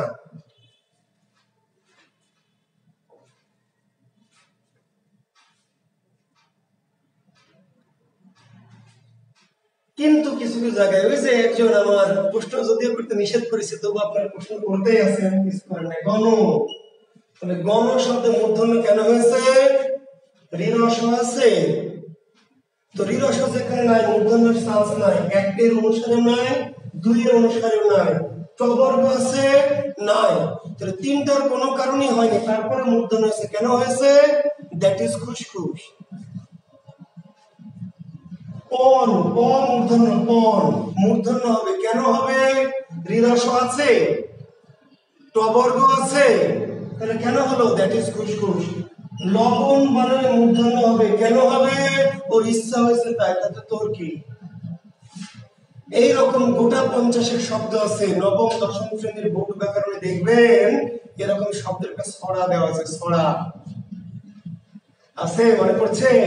চাণক্য মাণিক্য গণ, বাণিজ্য লবণ মন, বিনুবিনা কঙ্কন কণিকা, কল্যাণ শোণিত মণি, স্থানগুণ পূর্ণ বেনি, ফণি অনু বিপণী কণিকা, আপন লাবণ্য বাণী, নিপুণ ভনিতা পানি, গৌণ গৌণ ভানপন শান, চিক্কণ নিক্কণ তুন, কফনি বণিক গুণ, গণনা বিনা পণ্যবান। আছে, মনে পড়ছে? নক্তবিধানের ছড়া। চাণক্য মাণিক্য গণ, বাণিজ্য লবণ মন, বিনুবিনা কঙ্কন কণিকা, কল্যাণ শোণিত মণি, স্থানগুণ পূর্ণ বেনি, ফণি অনু বিপণী কণিকা, আপন লাবণ্য বাণী, নিপুণ ভনিতা পানি, কোন কোন ভানপন শান, চিক্কণ নিক্কণ তুন, কফনি বণিক গুণ, গণনা বিনা পণ্যবান। এই যে শব্দটাতে কেন মূর্ধন্য হয়েছে? দ্যাট ইজ ঘুষঘুষ। এর নাম স্বভাবতই, এর নাম নিপাত নিষিদ্ধ, এর নাম আপনা আপনি, এর নাম এমনিতে। নিচের কোন শব্দে স্বভাবতে মূর্ধন্য হয়েছে, কোন শব্দে নিপাত নিষিদ্ধভাবে মূর্ধন্য হয়েছে, কোন শব্দে এমনিতে মূর্ধন্য হয়েছে, কোন শব্দে স্বতঃসিদ্ধভাবে মূর্ধন্য হয়েছে? ছড়া পড়ে নিবেন, কাম শেষ। আচ্ছা, ছড়া পড়ার দরকার নাই ভাই, আমি পড়েছি পাণ্ডিত্য দেখানোর জন্য, আপনার পড়ার কোনো দরকার নাই। কেন? যদি নিয়ম বোঝেন তাহলে পড়া লাগবে না। ছড়া কেন পড়া লাগবে না বলেন তো? নিচের কোন শব্দের স্বভাবতে মূর্ধন্য হয়েছে? নিচের কোন শব্দে স্বভাবতই মূর্ধন্য হয়েছে? জনকণ্ঠ কি বুঝিয়ে দিব বাবুল আক্তার? জনকণ্ঠ কি বুঝিয়ে দিব বাবা? আমি বুঝি নাই, জনকণ্ঠটা কি বুঝিয়ে দিব বলেন? বাবুল আক্তার জনকণ্ঠের কি বুঝিয়ে দিব সেটা বলেন। বুঝি নাই আপনার কথা। জন বানান দন্তন্য, কণ্ঠ বানান মূর্ধন্য, আপনি কি বোঝাবো তাহলে? আমি বুঝি নাই। জন বানান দন্তন্য, কণ্ঠ বানান কি মূর্ধন্য, আর জি আচ্ছা, এখন তাহলে আমরা বুঝলাম যে আপনি যদি কোথায় কোথায় স্বভাবতে মূর্ধন্য হয়েছে এটা আপনার বোঝার দরকার নাই। কেন বোঝার দরকার নাই? যে নিচের কোন শব্দের স্বভাবতে মূর্ধন্য হয়েছে, তিনটা তাহলে কোনো না কোনো নিয়মে থাকবে, আর একটা নিয়মের বাইরে। আপনি যদি নিয়ম বোঝেন ভাই, নিয়ম যদি বোঝেন তাহলে কোনটি স্বভাবতই হয়েছে, তাহলে তিনটাতে তো কোনো না কোনো একটা কারণে হবে, আর একটা কারণ ছাড়া। তাহলে কারণগুলি যদি বোঝেন তাহলে এই কারণ এই কারণ এই কারণ, তার আরেকটা হয়েছে কি সেখানে কোনো কারণ নেই। বাণিজ্য, দেখেন প্রশ্ন করলো বাণিজ্য শব্দে মূর্ধন্য কেন হয়েছে? তাহলে বাণিজ্য কেন হয়েছে? তিনটা কারণ দিল, সব আছে নাই, টবর্গ আছে নাই, তাহলে কেন হয়েছে? তারপরে তো দ্যাট ইজ খুশখুশ। এই ঠিক আছে। আচ্ছা, আর কিছু কিছু জায়গায় মূর্ধন্য ব্যবহৃত হতে পারবে না। এতক্ষণ বললাম কোথায় কোথায় পারবে, কোথায় কোথায় পারবে, এবার বলছি কোথায় কোথায় পারবে না। লেখেন কোথায় কোথায় মূর্ধন্য ব্যবহৃত হতে পারবে না। কোথায় কোথায় পারবে না? 1 নম্বর লিখবেন, বিদেশি ভাষা হতে, বিদেশি ভাষা হতে আগত শব্দে, বিদেশি ভাষা হতে আগত শব্দে কখনোই, বিদেশি ভাষা হতে আগত শব্দে কখনোই মূর্ধন্য ন ব্যবহার করা যাবে না। বিদেশি ভাষা হতে আগত শব্দে, শিক্ষার্থী বন্ধুরা খুবই গুরুত্বপূর্ণ নিয়ম, বিদেশি ভাষা হতে আগত শব্দে কখনোই মূর্ধন্য ন ব্যবহার করা যাবে না।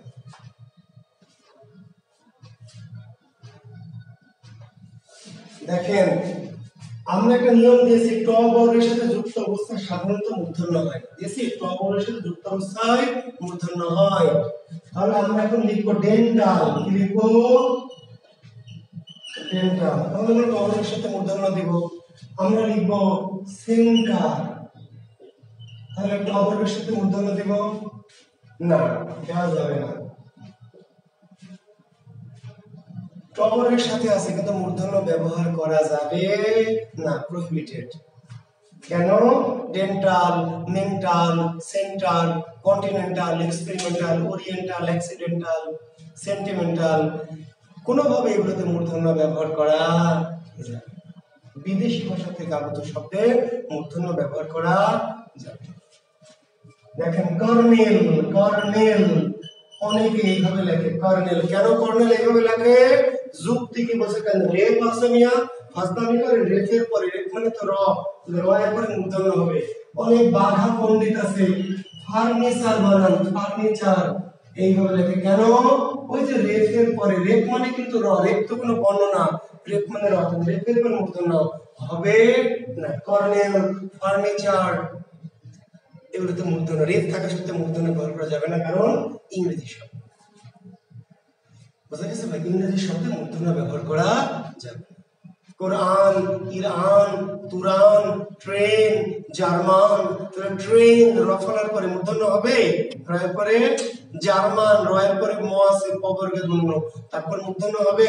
কোরআন রয়ের পরে আ আছে, তারপরে কি মূর্ধন্য হবে? আমরা যে 2 নম্বর নিয়মে বললাম বিরাগ পর স্বরবর্ণ থাকলে মূর্ধন্য হয়, কিন্তু হবে না। কেন? বিদেশি ভাষা থেকে আগত শব্দে মূর্ধন্য ব্যবহার করা। আর কোথায় লেখেন? ত বর্গের সাথে যুক্ত অবস্থায় লেখেন। ত বর্গ, ত, ত বর্গের সাথে যুক্ত অবস্থায় মূর্ধন্য ব্যবহৃত হয় না। ত বর্গ, ত বর্গ কি কি? ত, থ, দ, ধ, দন্ত, ন। ত বর্গের সাথে যুক্ত অবস্থায় লিখে নেন। ত বর্গের সাথে যুক্ত অবস্থায় মূর্ধন্য ন ব্যবহার করা যাবে। যেমন কি? যেমন হচ্ছে কি? যেমন হলো যে দন্ত, যেমন কি অন্ত, যেমন কি গ্রন্থ, যেমন কি বৃন্দ, যেমন কি বন্ধন। তাহলে সব ভুল, এগুলো সবই ভুল। কেন ভুল? মাত্রা দেয়নি, এগুলোতে মাত্রা কি করতে হবে? মাত্রা দিতে হবে, এগুলিতে মাত্রা দিতে হবে।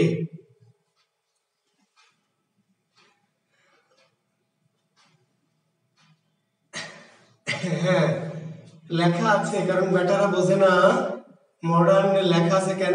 ওই বেটারা বোঝে যে রেফের পরে মূর্ধন্য হয়, ওই বোঝে যে রেফের পরে কি মূর্ধন্য হয়, কিন্তু মডার্ন যে ইংরেজি শব্দ এটা বোঝে না। বুঝতে পারলেন? হ্যাঁ, এটা যদি বুঝতো তাহলে তো আর বাংলাদেশে বানান নিয়ে এত সমস্যা থাকতো না। জি, তাহলে অন্ত, দন্ত, গ্রন্থ, বৃন্দ, বন্ধন, বন্ধনা, বন্ধুত্ব, বন্দি, এই সমস্ত বানানে কোনোভাবে মূর্ধন্য ব্যবহার করা যাবে না। কেন? বলে দিয়েছে ব্যাকরণ, ত বর্গের সাথে যুক্ত অবস্থায় মূর্ধন্য ব্যবহার করা যাবে না। ঠিক আছে? আচ্ছা, তাহলে আমরা বিদেশি ভাষা থেকে আগত শব্দে মূর্ধন্য ব্যবহার করা যাবে না, ত বর্গের সাথে যুক্ত অবস্থায় মূর্ধন্য ব্যবহার করা যাবে না। আরেকটি জায়গা আছে দেখেন, সমাসবদ্ধ শব্দে, সমাসবদ্ধ শব্দে নত্ব বিধান প্রযোজ্য হয় না। সমাসবদ্ধ বা সমাস সাধিত শব্দের ক্ষেত্রে নত্ব বিধান প্রযোজ্য।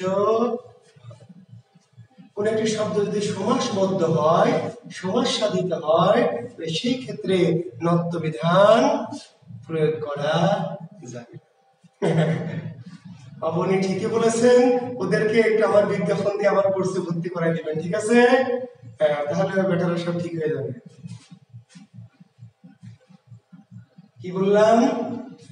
সমাসবদ্ধ শব্দ, সমাসবদ্ধ শব্দ, ওই যে দুর্নাম, ওই যে দুর্নীতি, ওই যে সর্বনাম,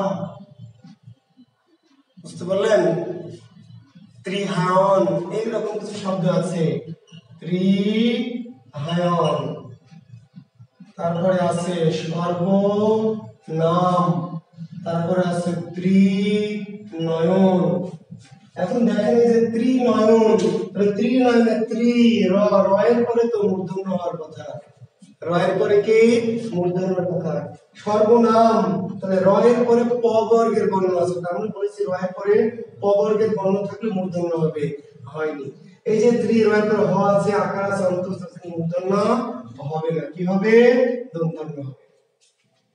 সমাস সাধিত শব্দ, সমাসবদ্ধ শব্দের ক্ষেত্রে মূর্ধন্য অর্থাৎ নত্ব বিধান প্রযোজ্য হবে না। 3টি জায়গায় মূর্ধন্য ব্যবহার করা কোনোভাবে যাবে না, প্রহিবিটেড। কোথায় কোথায়? আবার মনে করে দিই, বিদেশি ভাষা থেকে আগত শব্দে কখনোই মূর্ধন্য হবে না, তলবর্গের সাথে যুক্ত অবস্থায় কখনোই মূর্ধন্য হবে না, সমাসসাধিত শব্দের ক্ষেত্রে কখনোই মূর্ধন্য হবে না, যা খুশি তাই থাক, কোনোভাবেই প্রযোজ্য নয়। ঠিক আছে, এই হচ্ছে আমাদের নত্ব বিধান। এই নত্ব বিধানের পরে আমরা শিখবো কি সত্য বিধান। একই রকম নিয়ম, প্রায় একই, অনেকটাই সেম টু সেম, মানে সেম সেম, বুঝতে পেরেছেন? জি, সেম সেম। তো আমরা সেম সেম করে শিখে নেব। হ্যাঁ, তারপর মামুর মুঠা পরীক্ষাকে বলবো যে কাকে লাড়তে কাকে লেড়েছিস, জুয়েল কিবরিয়ার ছাত্রকে লেড়েছিস, মামুর মুঠা বাঘের লেজে আঙ্গুল দিয়েছিস। হ্যাঁ, এখন দেখেন শিক্ষার্থী বন্ধুরা, আমরা এখন শিখব সত্য বিধান। আমি আবার বলছি নত্য বিধান মানে সত্য বিধান। আসলে আমাদের সত্য বিধান শেখা অলরেডি হয়ে গেছে। নত্য বিধান শিখেছি মানে সত্য বিধান হয়ে গেছে, দুটো এক। কেমনে হয়ে গেছে? আচ্ছা দেখেন, আমি কিন্তু নিয়মটা ইচ্ছে করে মুছিনি, লিখে রেখেছি একটা কারণে, যে আমি আর লিখবো না, শুধু এটাই আবার মেরে দিব। কেমনে মেরে দিব দেখেন, আপনারা থ্রি ইডিয়টস এই সিনেমাটি অনেকে দেখেছেন, দেখে থাকতে পারেন অনেকেই। তো ওইখানে দেখবেন একটা সাইলেন্সার নামে একটা ক্যারেক্টার ছিল, সাইলেন্সার। তো সে সাইলেন্সার একটা ভাষণ লেখে, কি করবে সে, ওই যে উৎসব অনুষ্ঠানে সে ভাষণটা পড়বে, কিন্তু বেটা ভালো বোঝে না হিন্দি শব্দ, সে ওই দুবেজির কাছ থেকে অর্থাৎ লাইব্রেরিয়ানের কাছ থেকে লিখে নেয়, লিখে নিয়ে মুখস্থ করে সে ক্লাসে পড়বে আর কি। ঠিক আছে, তো সে ভাষণটা লেখে, এর এক ফাঁকে আমির খান আমাদের হিরো কি করে, ওই ভাষণটা চেঞ্জ করে দেয়। পুরোটাকে চেঞ্জ করে দেয় না, পুরোটা চেঞ্জ করে দেয় না, কি করে, দু একটি বর্ণ দু একটি শব্দ চেঞ্জ করে দেয়। যেমন চমৎকার করে দেয় কি বালাৎকার, তাই না? এরকম আরো দুটি শব্দ, এক দুটি বর্ণ চেঞ্জ করে দেয়। তো আমরা এই যে আমাদের যে নত্য বিধান আছে, কি আছে? নত্য বিধান। এই নত্য বিধানকে আমরা কি করব, এবার সত্য বিধান বানাবো। কেমনে সত্য বিধান বানাবো? ওই যে এমনি আমির খান যেমনি চমৎকারকে বলাৎকার বানিয়েছিল, হ্যাঁ জি, আমরা কেমনে বানাবো এখন দেখেন, এখানে সির্ফ মূর্ধন্যকে মূর্ধন্য করবো, মূর্ধন্য কে কি করবো, মূর্ধন্য। দেখেন আমি সংজ্ঞাটা লিখে রেখেছি, এখানে দুটো জায়গায় মূর্ধন্য আছে, সংজ্ঞায় দুটো জায়গায় মূর্ধন্য আছে। এই যে একটা মূর্ধন্য আর এই যে একটা মূর্ধন্য, দুটো মূর্ধন্যের জায়গায় শুধু কি মূর্ধন্য স করব, তাহলে সংজ্ঞা চেঞ্জ হয়ে গেছে, সংজ্ঞা চেঞ্জ হয়ে গেছে। আমি কিন্তু সংজ্ঞা পুরোটা যা ছিল একই সেম টু সেম রেখেছি, শুধু ওই যে চমৎকার যেমন বালাৎকার হয়েছিল, আমার মূর্ধন্যের জায়গায় শুধু মূর্ধন্য স লিখেছি, সংজ্ঞাটা হয়ে গেছে। দেখেন তৎসম বা সমস্ত শব্দে মূর্ধন্য স এর ব্যবহারের নিয়ম বা বিধানকে সত্য বিধান বলে। সংজ্ঞা শেষ। নিয়ম কি? রিরাম সয়ের পরে মূর্ধন্য হয়, নিয়মটা লিখে রেখে থাকলাম নিয়ম। এবার শুধু বলবো রি রয়ের পরে কি হয়, মূর্ধন্য স হয়, রিরক সয়ের পরে মূর্ধন্য হয়, রিরক সয়ের পরে মূর্ধন্য হয়।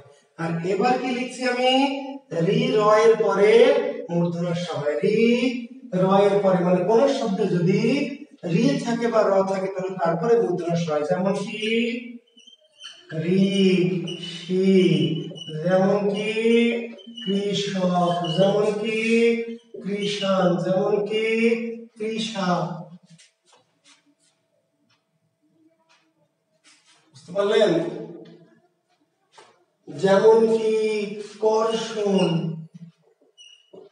যেমন কি বর্ষণ, যেমন কি ধর্ষণ ইত্যাদি।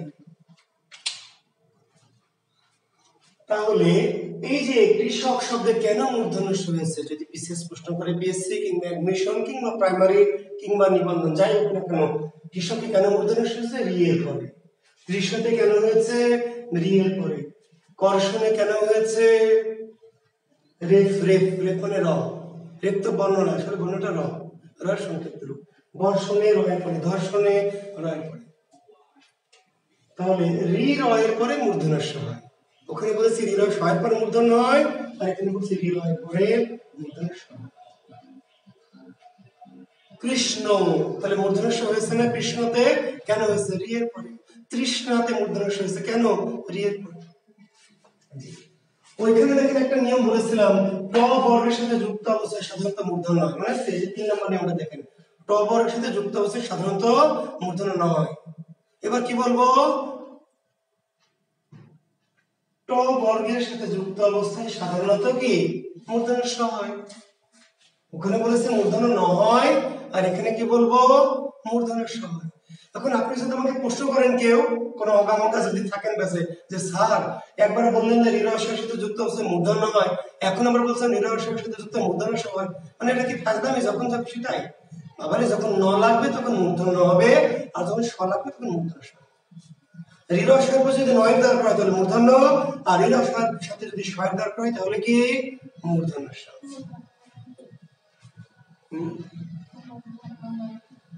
জি হ্যাঁ, রিকোয়েস্ট জি করেন সাব্বির। হ্যাঁ আচ্ছা, তাহলে আমরা কি বলবো? আমরা এই যে এখন লিখবো কি নষ্ট, আমরা লিখবো কি কষ্ট, আমরা লিখবো ষষ্ঠ, আমরা লিখবো উষ্ঠ, তাই না?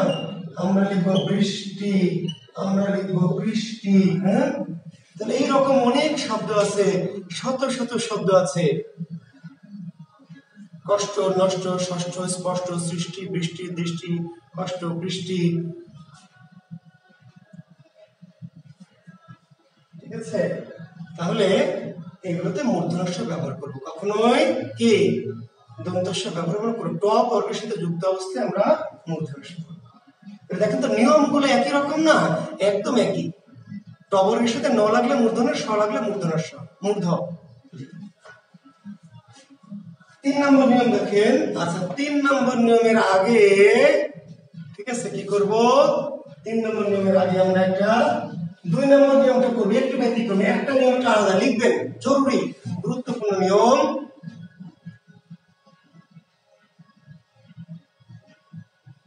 দেখেন 3 নম্বর গুরুত্বপূর্ণ একটা নিয়ম লিখবেন, আলাদা, একটু আলাদা, একটু ডিফারেন্ট।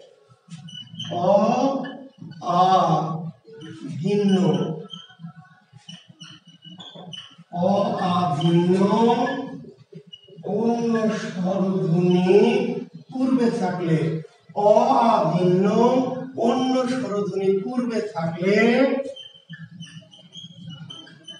সাধারণত মূর্ধন্য ষ হয়। এটা জরুরি নিয়ম, মনোযোগ দিবেন। অ আ ভিন্ন, অ আ ভিন্ন অন্য স্বরধ্বনি পূর্বে থাকলে সাধারণত কি মূর্ধন্য ষ হয়। এখন অ্যাডমিশন টেস্টের প্রশ্ন হবে, বিসিএস এর প্রশ্ন হবে, অন্যান্য পরীক্ষার প্রশ্ন হবে, কোন স্বরবর্ণের ক্ষেত্রে মূর্ধন্য ষ হয় না, কোন স্বরবর্ণের ক্ষেত্রে মূর্ধন্য ষ হয় না। তাহলে উত্তর কি? অ আ। উত্তর অ আ। অ আ এর ক্ষেত্রে মূর্ধন্য ষ হয় না। অ আ থাকলে মূর্ধন্য ষ হয় না। হয় কখন? অ আ ভিন্ন অন্য স্বরধ্বনি, অ আ বাদ দিয়ে অন্য যে স্বরগুলি সেগুলি যদি পূর্বে থাকে তাহলে মূর্ধন্য ষ হয়। উদাহরণটা দেখেন, উদাহরণ। জি ধন্যবাদ তানজিদ, হুদা। হ্যাঁ, শুদ্ধ হতে হবে ভাই, শুদ্ধ না হলে তো উপায় নেই, তাই না? শুদ্ধ না হয়ে কেমনে আপনি চলবেন, বুঝলেন নাই? দেখেন শিক্ষার্থী বন্ধু একটু লক্ষ্য করেন, দেখেন একটি শব্দ হচ্ছে, দেখেন আমরা যখন লিখছি দেখবেন একটা পরীক্ষা হয়েছে 38 বিসিএস কিংবা 37 বিসিএস, একটা প্রশ্ন হয়েছিল, দেখবেন শারীর কোশ্চেনে, যে পরিষ্কার আর পুরস্কার, পরিষ্কার পুরস্কার বা আবিষ্কার নমস্কার, এই টাইপের একটা প্রশ্ন হয়েছিল, দেখবেন। আমি ঠিক এক্সাক্ট মনে নাই আমার, 38 বা 37 বিশেষ একটা প্রশ্ন দেখবেন, বলা ছিল নিচের কোনটি শুদ্ধ, নিচের কোনটি শুদ্ধ। ওকে, তো এখানে দেখেন একটি শব্দ হচ্ছে পরিষ্কার, আর একটি শব্দ কি পুরস্কার। একটি শব্দ হলো আবিষ্কার। একটি শব্দ হলো নমস্কার। দেখেন তো কোনটা ঠিক? আমি যে চারটা দিয়েছি কোনটা ঠিক দেখেন তো। পরিষ্কার, পুরস্কার, আবিষ্কার, নমস্কার, কোনটা ঠিক? দেখে বলেন কোনটা ঠিক?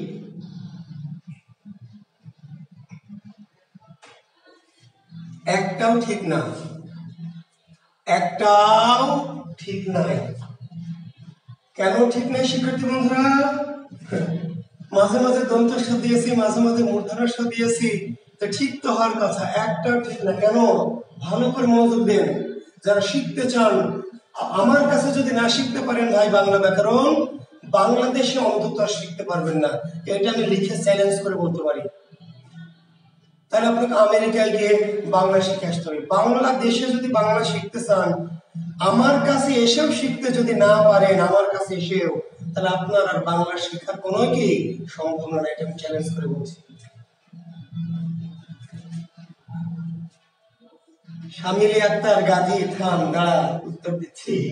আচ্ছা, পরিষ্কার হবে মূর্ধন্য ষ। পরিষ্কার কি? মূর্ধন্য ষ। পুরস্কার হবে কি? দন্ত স। আবিষ্কার হবে মূর্ধন্য ষ। নমস্কার হবে আবার কি? দন্ত স। কেন? কারণ কি আপনাকে জানতে হবে। কারণ, কারণ হচ্ছে এই শয়ের পূর্বে কোন কার? ইকার। ইকার। এই শয়ের পূর্বে কি কার? ইকার, মানে মূর্ধন্য ষ। এই শয়ের পূর্বে কি কার? অকার, অ, তাহলে দন্ত স। এই শয়ের পূর্বে কি কার? ই, ই, তাহলে মূর্ধন্য ষ।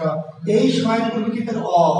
তাহলে শয়ের পূর্বে ভালো করে শুনেন, দন্ত শয়ের পূর্বে যদি অ বা আ থাকে, কি থাকে?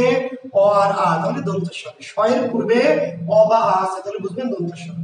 আর অ ভিন্ন যদি অন্য স্বর থাকে, অ ভিন্ন যদি অন্য স্বর থাকে, তাহলে মূর্ধন্য ষ।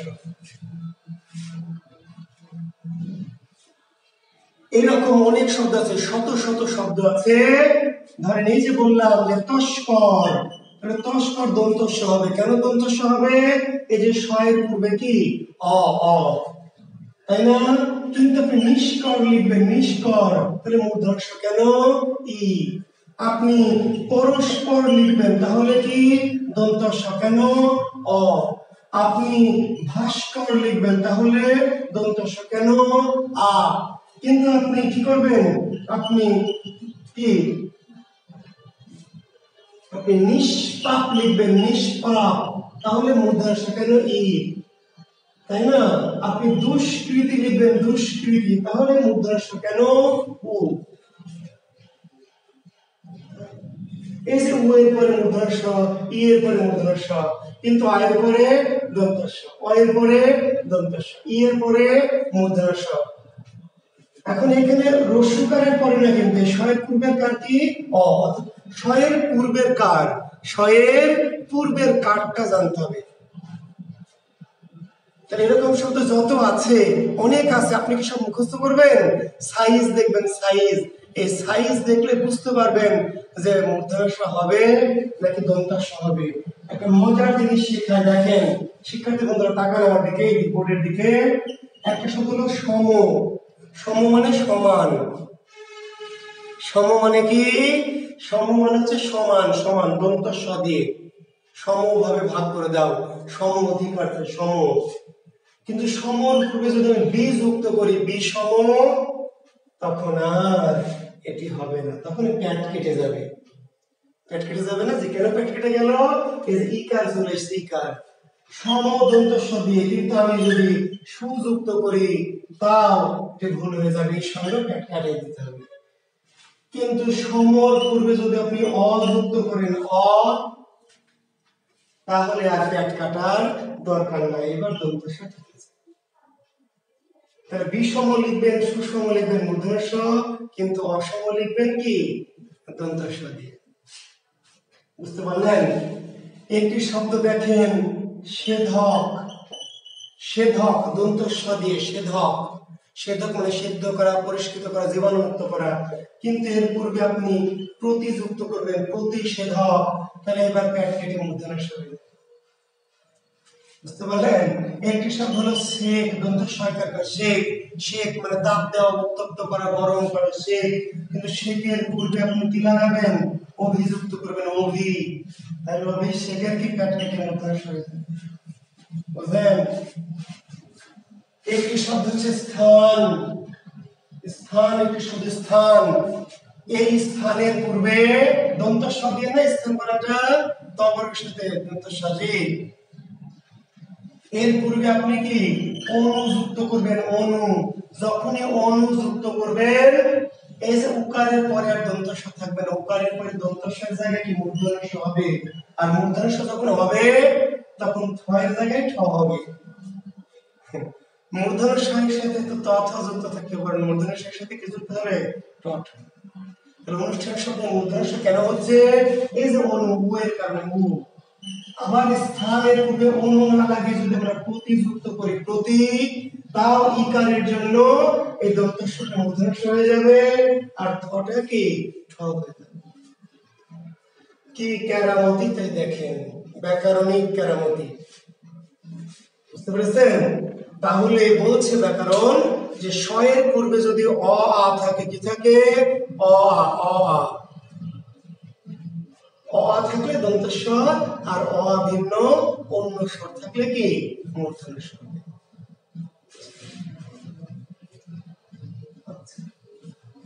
আর কিছু শব্দের স্বভাবতই মূর্ধন্য হয়, মূর্ধন্য স স্বভাবত, ওই যে মায়ের পেট থেকে।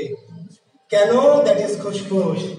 আমার এক ছাত্রী মেলাক্ষণ থেকে আশা লিখে বসে আছে, আশা আশা যে স্যারকে এত কমেন্ট করে স্যার কোন উত্তর দেয় না, কেমনে দিব বলেন? উনি কেন প্রশ্ন করেছেন দেখেন, আশা স-এর পূর্বে আ আছে। আমরা একটু নিয়ম এখনই করলাম যে স-এর পূর্বে অ আ থাকলে মূর্ধন্য স হবে না। স-এর পূর্বে অ আ থাকলে মূর্ধন্য স হবে না, দন্ত স হবে। কিন্তু এখানে আমরা আশা কি মূর্ধন্য স দিব না দন্ত স দিব? অবশ্যই মূর্ধন্য স দিব। কেন? That is খুশখুশ। ওর ইচ্ছা তাই, পারলে তুমি ঠেকাও না। ওর নিয়ম মানার ওর কি টাইম নাই। ও হলো ভিআইপি অথবা বেয়াদব, বেয়াদব। এই যে মোদের গর্ভ মোদের আশা, আমরি বাংলা ভাষা না? মোদের গর্ভ মোদের আশা, আমরি বাংলা ভাষা। তাহলে স-এর পূর্বে কোনকার? আকার, আকার। তাহলে আকারের পর কি মূর্ধন্য স হতে পারবে? তাই শিখালাম এতক্ষণ। শিখালাম যে না, আকার থাকলে মূর্ধন্য স হতে পারবে না। তাহলে আপনি লিখবেন মোদের গর্ভ মোদের আশা, আমরি বাংলা ভাষা হবে না। তাহলে ভাষা মূর্ধন্য স কেন হয়েছে? ওই যে দ্যাট ইজ খুশখুশ। দ্যাট ইজ কি খুশখুশ।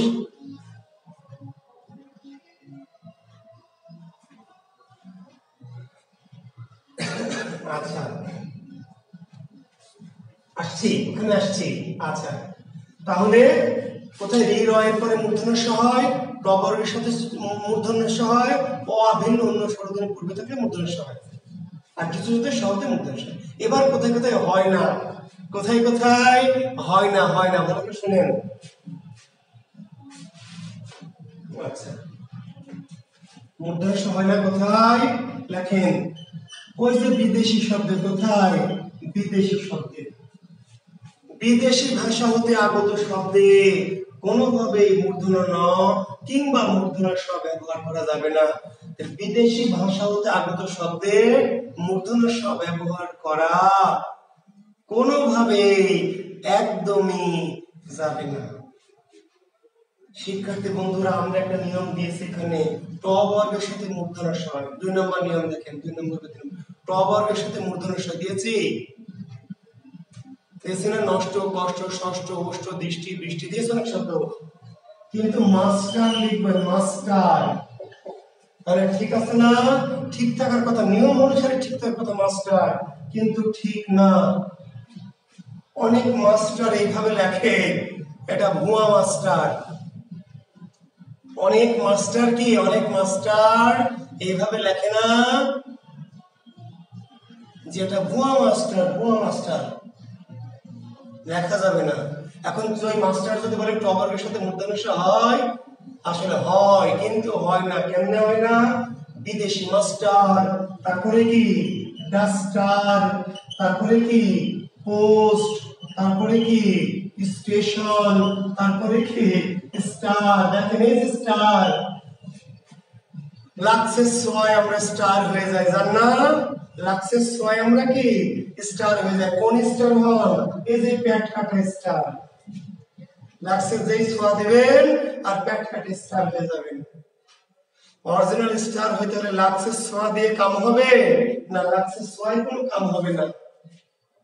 অরিজিনাল স্টার হতে হলে অনেক দোকানে স্টোর লেখা আছে স্টোর, অনেক পোস্ট অফিসে লেখা আছে পোস্ট অফিস, অনেক স্টেশনে লেখা আছে স্টেশন, প্যাট কাটা মূর্ধন্য দিয়ে।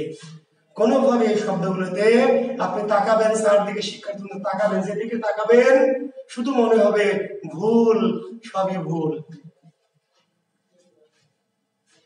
চারদিকে এখন লক্ষ্য করবেন, ফটোস্টেটের দোকানের দিকে তাকাবেন, দেখবেন প্যাট কাটা মূর্ধন্য হয়ে দেওয়া, কিন্তু হবে না। বিদেশি শব্দের ক্ষেত্রে কোনোভাবেই মূর্ধন্য স ব্যবহার করা যাবে না, ঠিক আছে? জি। আর কোথায় যাবে না দেখেন, ত বর্গের সাথে, কার সাথে? ত বর্গের সাথে যুক্ত অবস্থায়, ত বর্গের সাথে যুক্ত অবস্থায়, ত বর্গের সাথে যুক্ত অবস্থায় মূর্ধন্য স ব্যবহৃত হয় না। ত বর্গের সাথে যুক্ত অবস্থায়, ত বর্গের সাথে যুক্ত অবস্থায় মূর্ধন্য স ব্যবহৃত হয় না। ত বর্গ, ত বর্গ, ত থ দ দ মূর্ধন্য, ত বর্গের সাথে যুক্ত অবস্থায় মূর্ধন্য স হয় না। লিখবেন মুখস্থ, তাই না? দুস্থ, নিস্তার, নিস্তব্ধ, তাই না? এই যে দেখেন নিস্তার, তাহলে দেখেন এর পরে কি মূর্ধন্য স দিবেন নিস্তার বানানে? স্বরের পূর্বে ইকার আছে না, এটাতে বলেছি যে কি নিস্তার, নিস্তব্ধ, এইরকম শব্দ, অর্থাৎ ত বর্গের সাথে দুস্থ, বুঝতে পারলেন? দুস্থ, সুস্থ। তাহলে রস্যকার বা রস্যকার থাকা সত্ত্বেও ত বর্গের সাথে যুক্ত অবস্থায়, জি পাকিস্তান, জি জি, বৃষ্টি, বৃষ্টি না, বৃষ্টি রিকার দিতে হবে, ইতিতে বৃষ্টি দিতে হবে, বয়রি। তাহলে তবরের সাথে যুক্ত অবস্থায় মূর্ধন্য স হবে না, ঠিক আছে? সমাসবদ্ধ শব্দে মূর্ধন্য স হয় না। কোথায়? সমাসবদ্ধ শব্দে, সমাসবদ্ধ শব্দের ক্ষেত্রে মূর্ধন্য স হয় না। 3 নম্বর সমাসবদ্ধ। আর 4 নম্বর কি লেখেন, সাত প্রত্যয় যুক্ত শব্দে, সাত লিখে নেন, এই নিয়মটি জরুরি নিয়ম, সাত প্রত্যয় যুক্ত শব্দে মূর্ধন্য স হয় না। সাত প্রত্যয় যুক্ত শব্দে, কিছু শব্দের পিছনে সাত যুক্ত থাকে, আত্মসাৎ, অগ্নিসাৎ, ধূলিসাৎ, ভূমিসাৎ। বুঝতে পারলেন? আমার সব স্বপ্ন ধূলিসাৎ হয়ে গেল, আমার সব কিছু সে কি করেছে? আত্মসাৎ করে নিয়েছে। তাহলে সাত প্রত্যয়টা নিবন্ধন পরীক্ষা এসেছিল একটা সালের কোশ্চেন, কোন প্রত্যয়ের ক্ষেত্রে মূর্ধন্য স হয় না? তাহলে দেখেন অগ্নি সাত, তাহলে অগ্নি ইকার আছে, ইকার, ইকারের পরে মূর্ধন্য স কথা ছিল অগ্নি সাত। ধূলি সাত, তাহলে ইকার আছে ধূলি সাত, ইকারের পরে মূর্ধন্য স কথা ছিল, বুঝেন নাই? ধূলি সাত, ভূমি সাত, অগ্নি সাত, আত্মসাৎ। এই যে বানানগুলি সাত প্রত্যয়যুক্ত শব্দে কখনোই মূর্ধন্য স ব্যবহার করা যায়। তো এই হচ্ছে আমাদের নত্ব বিধান এবং সত্য বিধান। আর একজন বলেছিল, প্রশ্ন করেছিল, স্যার মূর্ধন্য ন বানানটা দেখেন, মনে দীর্ঘ, ধরের দন্তন্য, কেন দন্তন্য? শিক্ষার্থী বন্ধুরা প্রশ্ন করেছিলেন, যে নামটা আমার এখন নাই। দেখেন এই যে রেফ মানে র, র এর পরে ত বর্গের বর্ণ, র এর পরে তো নটা না, র এর পরে কি ত বর্গ, র এর পরে ত বর্গ থাকলে কি মূর্ধন্য হবে? র এর পরে থাকা লাগবে ক বর্গ বা প বর্গ। এটা হলো রেফ, রেফটা তো আগে, রটা তো আগে, এরপরে ধ, তো ধ থাকলে কেমনে মূর্ধন্য হবে? র এর পরে মূর্ধন্য হতো যদি র এর পরে কি থাকতো? ক বর্গ বা প বর্গের বর্ণ আছে এখানে নাই, ফলে এটা মূর্ধন্য না হয়ে কি দন্তন্য হবে। শিক্ষার্থী বন্ধুকে জানি প্রশ্ন করেছিলেন। বুঝতে পারলেন না? রেফের পরে ত বর্গের বর্ণ আছে, তো ত বর্গের বর্ণ তো আমাদের ওই 2 নম্বর নিয়মে নাই। রেফের পরে মূর্ধন্য হতে হলে হয় ডাইরেক্ট পাশে হতে হবে, আর একটি দুটি বর্ণ পরে হলে কি থাকতে হবে? ক বর্গ বা প বর্গ থাকতে হবে। ক্লিয়ার? প্রশ্ন করেন এবার। এবার আমি 5 মিনিট আপনাদের প্রশ্ন নিব, নিয়ে শেষ করব, করে পরীক্ষার প্রশ্ন দিয়ে দিব। 3-4 মিনিট আপনাদের প্রশ্ন নিব। আপনারা যদি কেউ প্রশ্ন করতে চান বানান নিয়ে। বাক্য শুদ্ধি না, বাক্য শুদ্ধি আগামী দিন। আগামী দিন আমি বাক্য শুদ্ধিকরণ করাবো, বাক্য শুদ্ধি, প্রয়োগ অপপ্রয়োগ, ঠিক আছে? জি।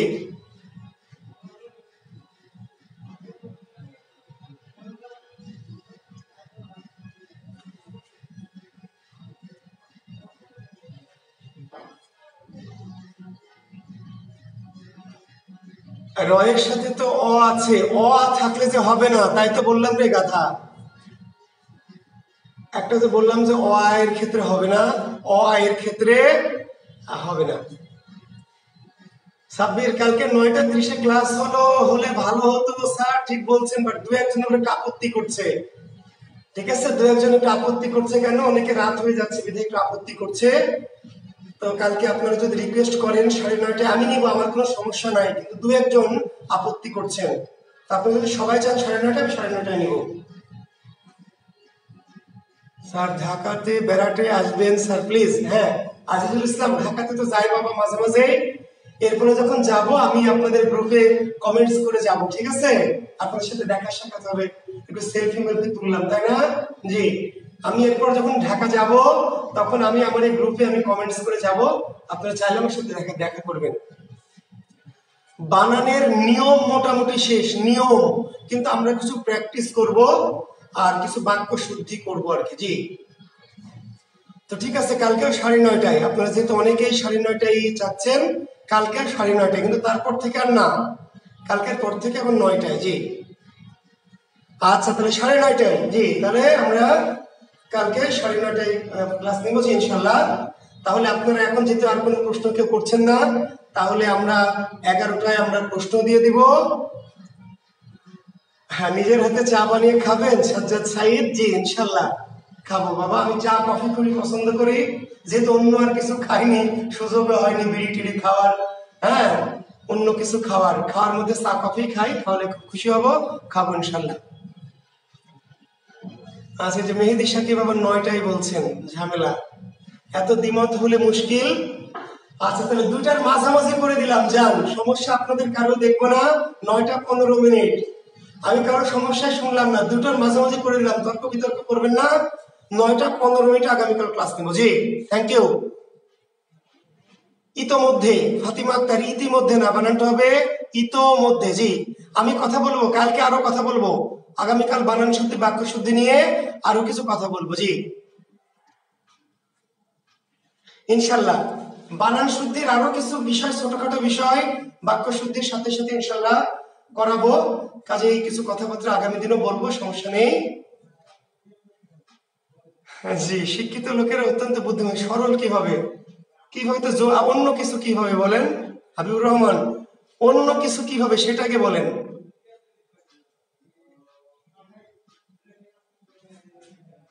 হ্যাঁ, ধন্যবাদ ধন্যবাদ সাজ্জাদ, তারপরে মুনতাসির। জি থ্যাংক ইউ, শুভরাত্রি, ভালো থাকবেন।